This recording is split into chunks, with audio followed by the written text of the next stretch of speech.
मैं गिरीश गौड़ जीजी जीवन परिवर्तन चैनल में आपका स्वागत है। आप देख रहे हैं जीजी जीवन परिवर्तन। हम आज एक नए टॉपिक के साथ आपके सामने हाजिर हैं। आज एक बड़ा फर्स्ट क्लास बहुत सुंदर टॉपिक है। टॉपिक का नाम बहुत ही अच्छा है, जिसको पूरे विश्व की जरूरत है, जिसको पूरी दुनिया को जरूरत है। ध्यान दीजिएगा, गौर कीजिएगा, मेरे इस चैनल को लाइक कीजिएगा, सब्सक्राइब कीजिएगा। मेरे दोस्तों, हर आदमी मस्त जिंदगी जीना चाहता है, तो आज हमारे टॉपिक का नाम ही है मस्त जीवन। जीवन मस्ती में जियो। तो मस्त जीवन के लिए हमें आप लोगों के सामने कुछ लाइनें प्रस्तुत कर रहे हैं, गौर कीजिएगा। फूलों की खुशबू सिर्फ हवा की दिशा में फैलती है। फूलों की खुशबू सिर्फ हवा की दिशा में फैलती है, लेकिन अच्छे व्यक्ति का कर्म, अच्छे व्यक्ति का स्वभाव चारों दिशाओं में फैलता है, चारों दिशाओं में फैलता है, जिसका अंत नहीं होता है।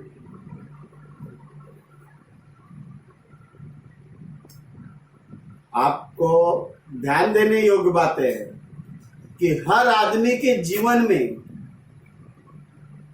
जब वो सुबह उठता है, जीवन की शुरुआत होती है, चाहे वो जॉब करता हो, चाहे वो बिजनेस करता हो, या वो घूमने ही क्यों ना गया हो, लेकिन अगर घर से निकलता है या घरों में कोई ना कोई व्यक्ति उसे कड़वे शब्दों से प्रहार करता है, लेकिन अब उसे मस्त रहना है तो उसे क्या करना होगा। बहुत बढ़िया वर्ड है, बहुत बढ़िया शब्द है। अगर हम ट्रैवल कर रहे हैं, किसी ने धक्का मारा, तो हम पहले बोलते सॉरी भाई साहब, बहुत अच्छा आपने पुश किया, धन्यवाद आपको।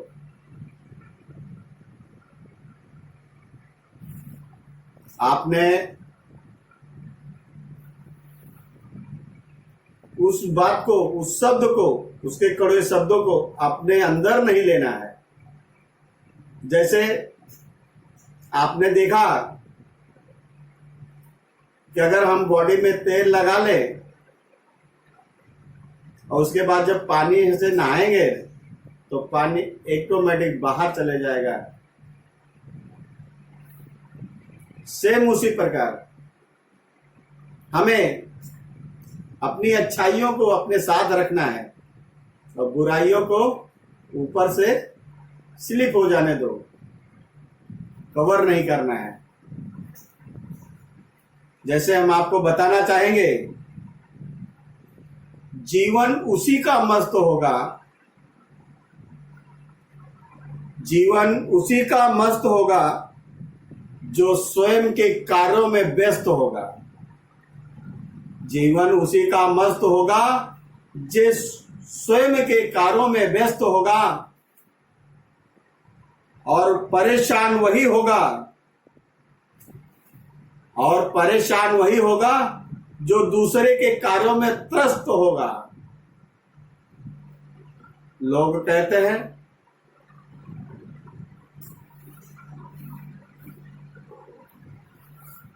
सुधर जा, क्या कहते हैं, सुधर जा, लेकिन ये ध्यान नहीं देते कि शायद सामने वाला व्यक्ति पहले से सुधरा हो।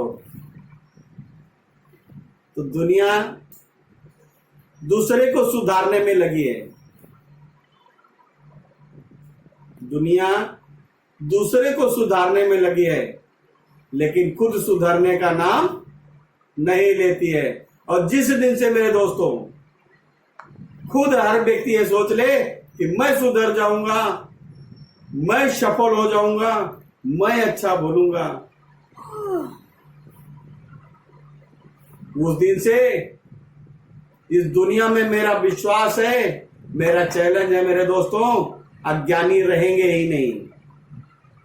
लेकिन ये शुरुआत हमें खुद से करनी होगी। लेकिन आज यहां तो ऐसा है, खुद से तो कोई सुधारना नहीं चाहता, दूसरे को सुधारने के लिए लगता है। अपनी गलतियां खुद को दिखाई नहीं देती, दूसरे की गलतियां दिखाई देती है। यही एक चीज है जिसे नाम गलती दिया, कि जो खुद की दिखाई नहीं देती है, सिर्फ दूसरे की दिखाई देती है। और जिस दिन हम खुद की देखना चालू कर देंगे, उस दिन मुझसे सब अच्छे दिखेंगे। कबीर दास ने कहा था कि बुरा जो देखन मैं चला, बुरा जो देखन मैं चला, बुरा न मिलिया कोई। अरे जो दिल खोजो अपना, तो मुझसे बुरा न हो। कबीर दास जी ने कहा था कि बुरा देखने के लिए जब हम निकले,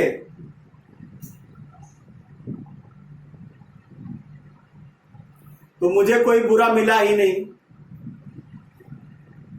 क्योंकि वो तुलना कैसे कर रहे थे।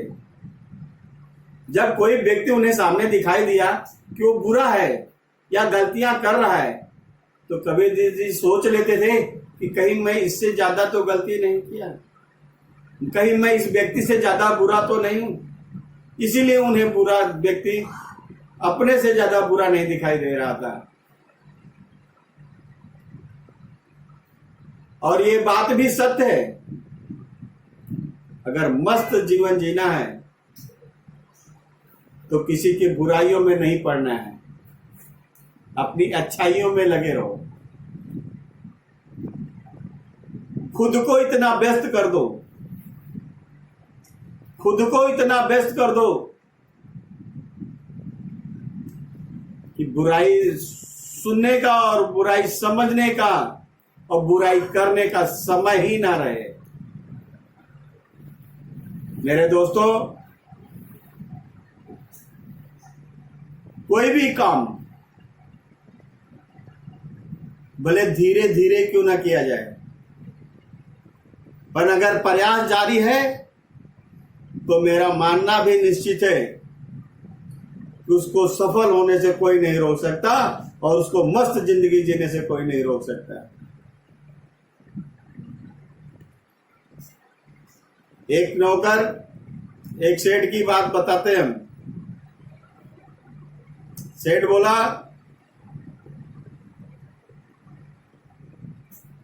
मेरे पैसे से तेरा घर चलता है, मेरे पैसे तू खाना खाता है, और मेरे आदेश के पालन में तू गड़बड़ी क्यों करता है?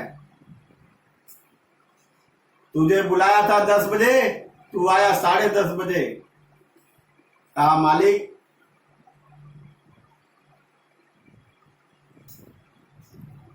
जिसने आपको कहा था कि 10 बजे बुला लेना, उसी ने मुझे यहां पहुंचाया है 10:30 बजे। अगर आप मेरा सेठ है तो आपका भी कोई सेठ है। अरे उसके हम दोनों नौकर हैं। मालिक क्यों अहंकार करते हो? अरे अहंकार का रोग तुझे, तेरा कोई कसूर नहीं, तू प्रभु से विमुख हुआ है, प्रभु तुझसे दूर नहीं। इन चंद शब्दों को आप गहराई से जब सोचोगे, समझोगे और अपने जीवन में अमल में लाओगे, तो ये मेरा विश्वास है, आप अपनी जिंदगी को मस्त बनाने से कोई रोक नहीं सकता है। क्योंकि जिंदगी तो हर लोग जीते हैं और जिंदगी के चारों तरफ कांटे हैं, लेकिन जिस प्रकार शहद के ऊपर बैठी मधुमक्खियां कितने पॉइजन से युक्त होती हैं। अगर किसी को डंक मार देती तो सूजन आ जाती है, दर्द होता है, लेकिन उनके लाए गए शहद कितने रोगों का विनाश कर देते हैं, कितने रोगी लोग उससे मुक्त हो जाते हैं। जीवन में शहद, वर्जिनल शहद अमृत के वरदान जैसा साबित है। तो हमें उस वर्जिनल शहद के जैसा रहना है, तो हमारी जिंदगी को मस्त होने से कोई नहीं रोक सकता है। अब मेरे दर्शकों, हमारे इस चैनल को लाइक कीजिएगा, सब्सक्राइब कीजिएगा, ताकि हम अपना वीडियो नेक्स्ट टाइम और बेहतर करने की इच्छा रखते हैं। मेरे प्यारे मित्रों, जय हिंद। कोशिश करते हैं।